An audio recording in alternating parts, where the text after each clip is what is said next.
Hi, and welcome to another episode of Coaches and Coffee with Coachilly, where I invite coaches, peer coaches who have established coaching businesses to share how they got started in coaching. I'm Corinna. I'm the host of today's stream, and I have invited to today's conversation Jen Rogers. Jen, hello. Hello, so nice to see you. Thanks for having me. Oh, thanks for coming. And yeah, I hope you grabbed your coffee. Well, I've got my mug. Yep, I'm good to go. Good. Yeah, really glad to have you here. We were experimenting just before we started the stream on how to make it all work. So right. This is not going to be without pitfalls. Technology is only good when it works, right? That's right. So, Jen, what inspired you to become a coach? Well, when you meet somebody and you're with them for a little while and you see natural gifts come out of them and you realize that they don't recognize their own gift. They're really great at this thing, but no. And that's really how I got started in coaching. What really inspired me was I knew I had the ability to work well with other people, and I could see things in people that they couldn't see in themselves. And so I was coaching for a long time without realizing that I was coaching. And so when I realized, oh my gosh, I have this passion for creating things, and I have a passion for working with people. That's coaching. So I did a deep dive in to say, okay, what does this look like officially? Because I like certifications and things like that, because I think that they demonstrate a willingness to dive in and to work to get proficient and pursue excellence. And so I realized I had this gift much later on. When I looked back, I thought, I've been doing this. It's time to make it official. And so that's how I got started. Great. Wow, I like what you said there. I like certifications because they signify a pursuit of excellence. That's really, that's something. I have to let that sit. Speaking of, how did you then pave your way into coaching? Was there an educational path that you took?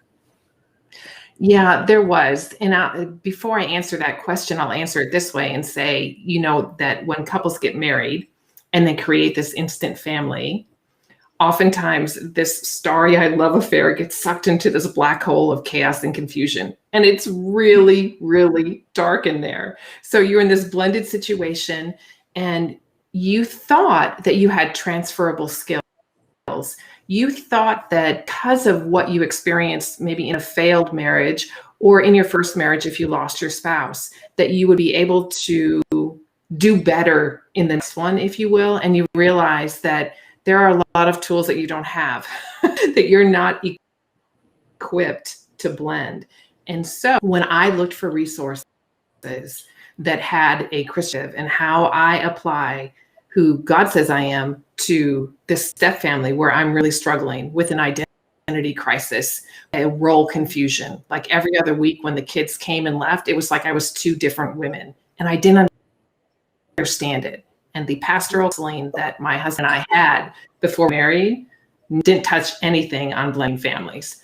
So that's how I got started. I couldn't find what I wanted. And it was either that or throw in the towel. And the last thing that you want to do is re-divorce. And I know that wasn't God's best for our family. So that's how that was the trigger for getting into coaching officially. That's great. And then what was your upbringing in coaching, so to speak?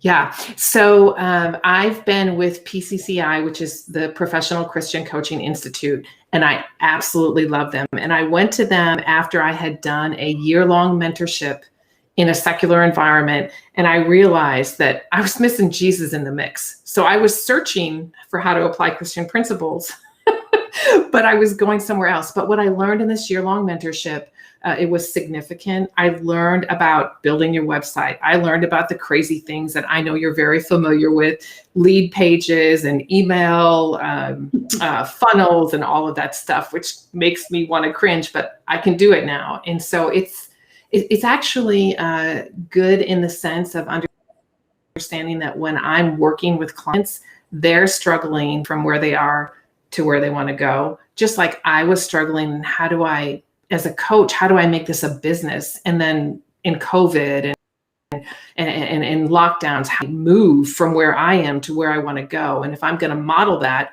for my clients, then I cried a lot about tech. Truth be told, there are a lot of tech tears in my past. But I've moved forward, and you can go. I have a real website. I have a real way to get in touch with me. I have all that stuff. And so it's because of the trend, both from how do you be an entrepreneur to working with Professional Christian Coaching Institute and having that collaboration with like-minded people who really were going back to pursuing excellence. Right. Yeah. And it's great that you mentioned them, because they also have a great podcast where they share every week, great things that coaches need in order to run their business. So yeah. Thank you for sharing that. And then if you look back, from when you first started to where you are now, what would you have done differently? Well, I would have hired a professional to handle my marketing. That's what I've done, because it would have helped me get clear on my message, and it would have helped me effectively communicate against the wall to get the tech piece to work, because I would have hired someone who loved that kind of thing, who would have asked me the right questions about, are you sure this is a direction that you want to go? And we ask that of our clients, don't we? Okay, so when we first started, you indicated that this was talking about this. So I just want to know how this is up with what you told me previously about what's important to you. And so I was like a hummingbird with my marketing. I'm over here, everywhere. didn't understand. So that's what I would do over again, because it would help me share my message. Like I kind of stumbled on it in my podcast. I podcast since September. And as I've done that, my gene has come out. So that's where your viewers will see on the screen Step Family Mission Possible. Like, we're turning the complexity. I know a marketer could have gotten me there sooner than I got there myself. Yeah. Thanks for sharing that. I posted, this is probably last year or maybe earlier, Eric Schmidt wrote a book on coaching, and Bill Gates had also talked about coaching. They both said, like, everybody needs a coach, right? I thought, oh, that's phenomenal. That's great advertising for coaching. But, I side with what you just said. We coach our clients to think about what they're doing and asking, do you understand your why, right? You said this is what you're going to do. Are you doing this?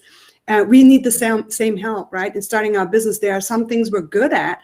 There are some things we need help with. So everybody should engage help and to do this early on. I think that's a great thing to share with our audience. Thank you.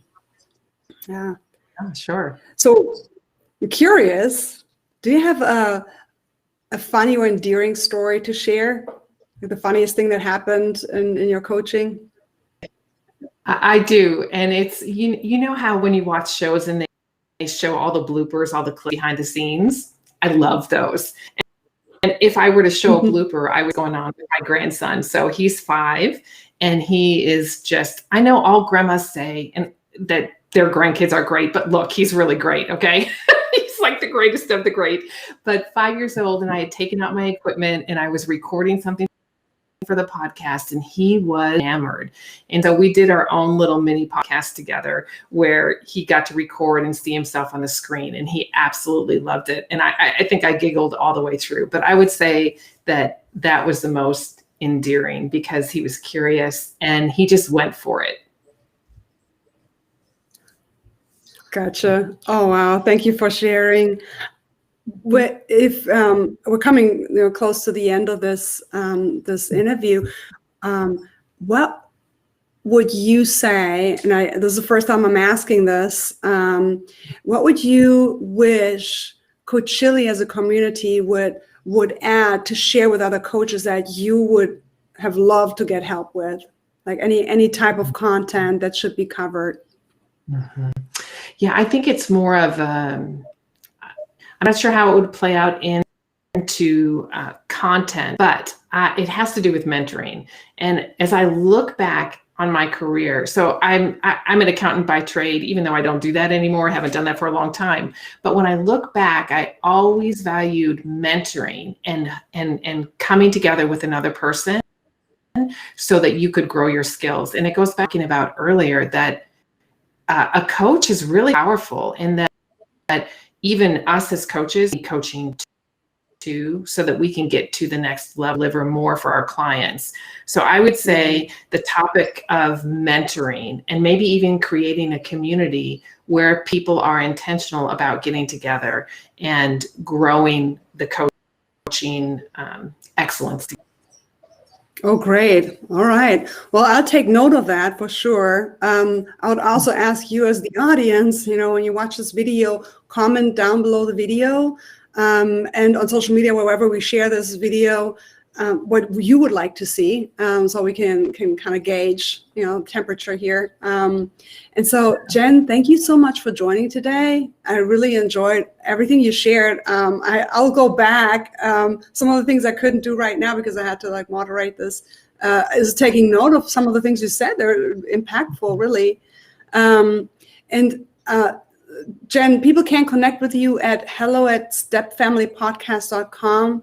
Are there other ways they can reach out to you? Sure. I mean, definitely email me or just go to stepfamilypodcast.com and you can see if you're interested in sharing your expertise.